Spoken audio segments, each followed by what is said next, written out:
Hey there, and welcome to the Conversations with Me podcast, aka the CWR Podcast that airs every Wednesday.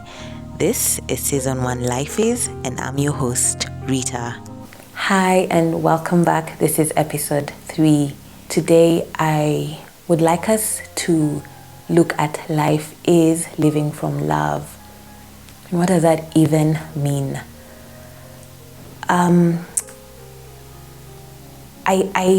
From my observations, from my own experiences, I get the sense that first of all, do we even understand what the wholesomeness of the word love is? I think the word in itself and our experiences of it is extremely broken, has broken us, caused us to break others, and I think that's our entire Pandora's box that we are not necessarily opening in this episode, and its time will come, and I'm sure the word love will feature a lot in future episodes. But for today, I'll tie it to an experience I had in 2018. A lot of transformation was beginning to happen in my life in an accelerated way. A lot of that has led to, for example, this girl who's created this podcast, this platform where she's discussing life with you. And what I got was almost like a revelation and a strengthening in my spirit to say, I do not want to live life from fear anymore. I want to live, to create, to exist in life, to work from love. And that word in itself has so many layers in it. Even if we broke it down today, the understanding you could probably have and experience would be so many other layers. So we're going to keep it top layer today, but also just try our best to dig deeper. So living from love, or creating from love, or working from love, for me challenged me in the sense that I needed to address areas in my life that I realized fear was what was fueling me. And I think for majority of us, or of our experiences, fear is a deciding factor. Fear of loss, fear of not gaining, fear of losing, fear of not having. There's a lot of fear dominating our choices, dominating our choices, dominating how it is we do life. And I don't think that's how it ought to be. I believe that's not how it ought to be. Love to me in this moment looks like the antidote of all the wars we experience in life, all the pains and all the hurt and all the tension we go through life experiencing. Again, not the word love means so much more than what we think it is and what we've experienced. So that's the love I'm speaking about. This healing balm, this restorative experience or force, or it's almost, the way I would put it right now is the source of life is love. God himself is love. The maker of us is love. And so we were made in love, and that love should govern how it is we think through life, experience it, make decisions through it. But there's a disconnect. It's like we do not, for the most part, we are disconnected from that love, or rather experiencing it in its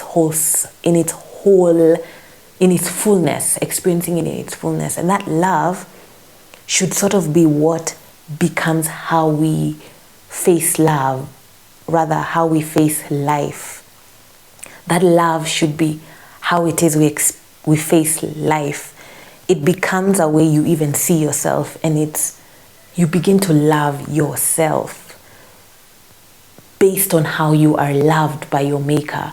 Sort of like an embrace that you an embrace posture that you have with yourself, not a vanity and show-offy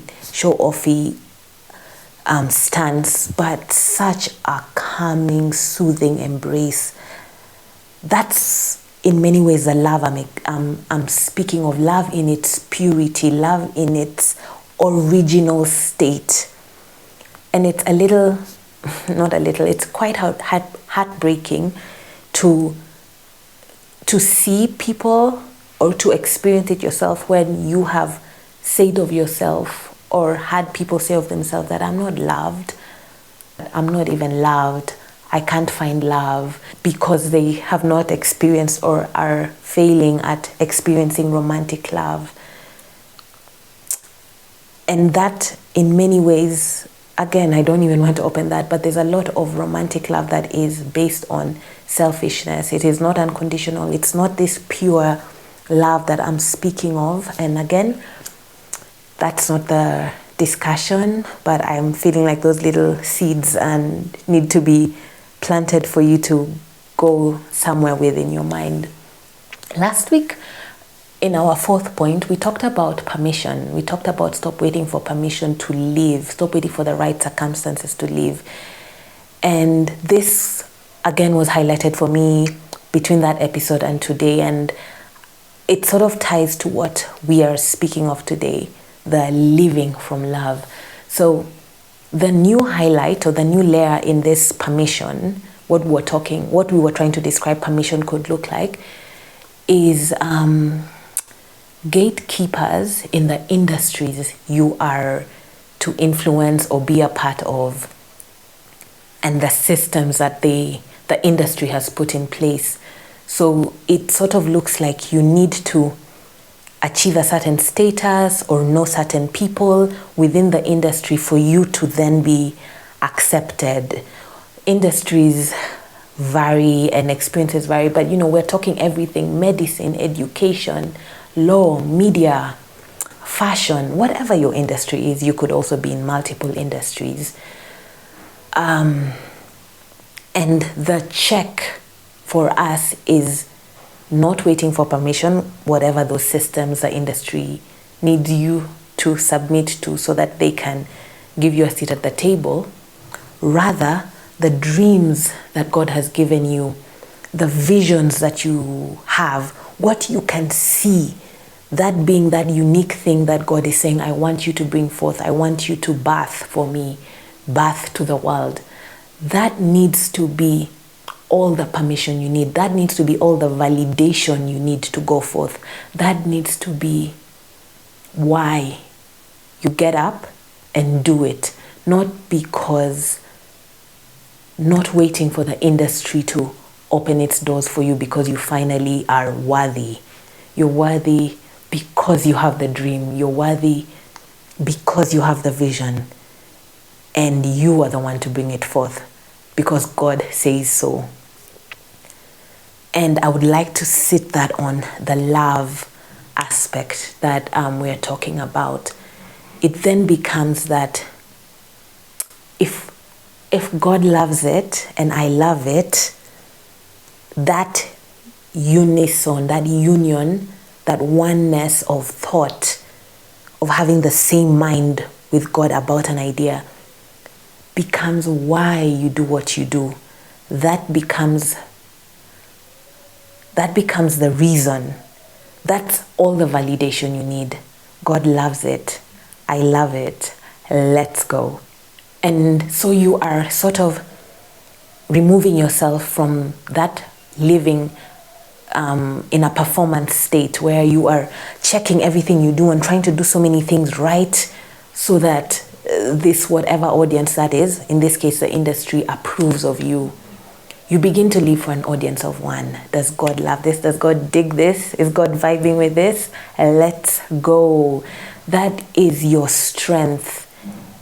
And I would like to emphasize that where you're drawing from, where you are finding strength to do this is not to prove a point that you all ignored me and I was actually not to prove a point, not to make a statement in that it's sort of like a revenge or show them, not to prove a point, not to seek validation, not to hope you get noticed and finally accepted, but simply because you are so secure in the love God has for you and what you're so secure in love, in this love, this pureness of love that we're speaking of. You have dealt with these insecurities. Fear in many ways comes from insecurities. Comes from insecurities. I know we are touching again just the top layer. So what exactly is fear and insecurities and love? It's being opened up and it will continue to be opened up for us to talk about. But it's not insecurities that are driving you anymore. It's not fear. It is, I am so secure in God's love. This is what I was called to do. This is what I'm supposed to be, and that settles it. Now I do it.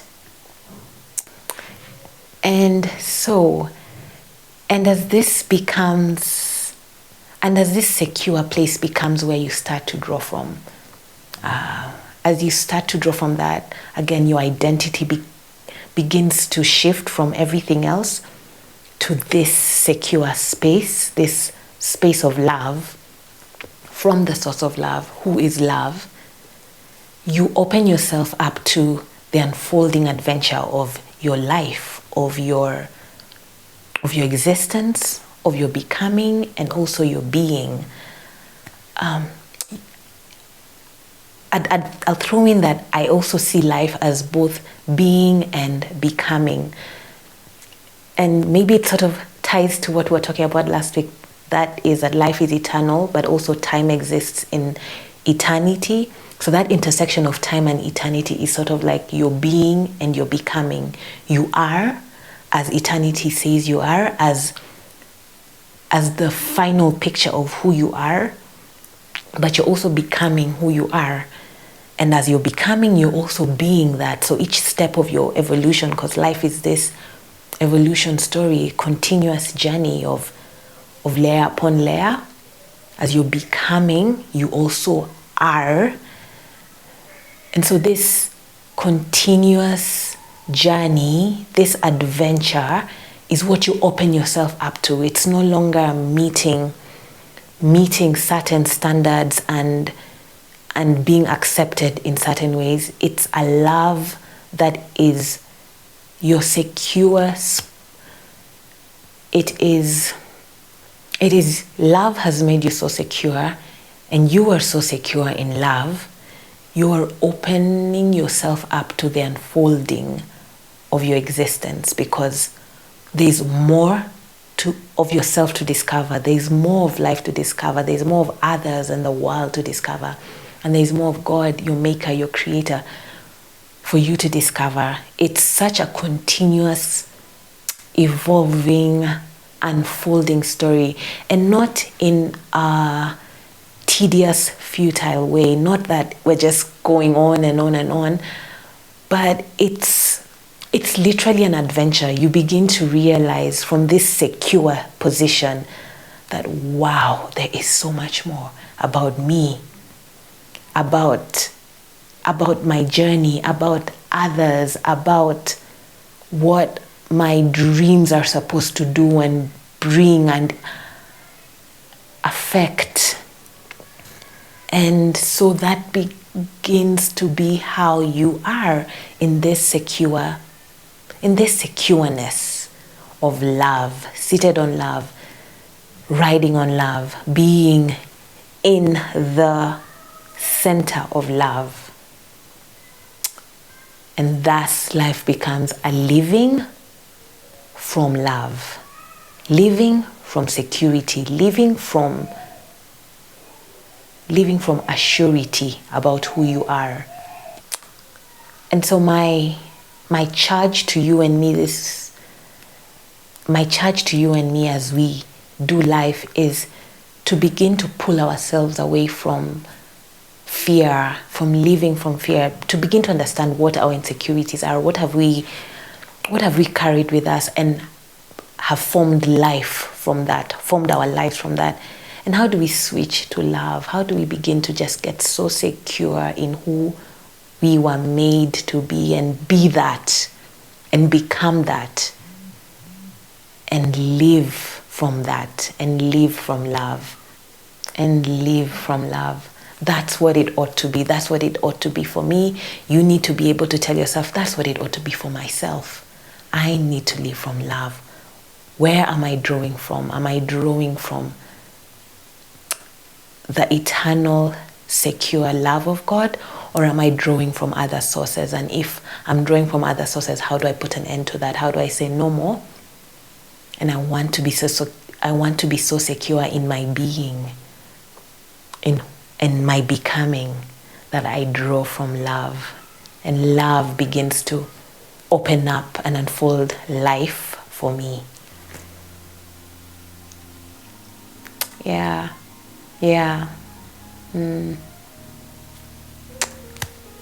Much more to say. And on that note, we'll hit a pause on the episode and see what else comes forth. So until the next one, arise and shine. Bye. Thank you for being here. You can catch new episodes of the CWR Podcast every Wednesday, either by watching via IAmArete on YouTube or listening on your favorite podcast provider. The CWR Podcast is currently available on Spotify and Anchor.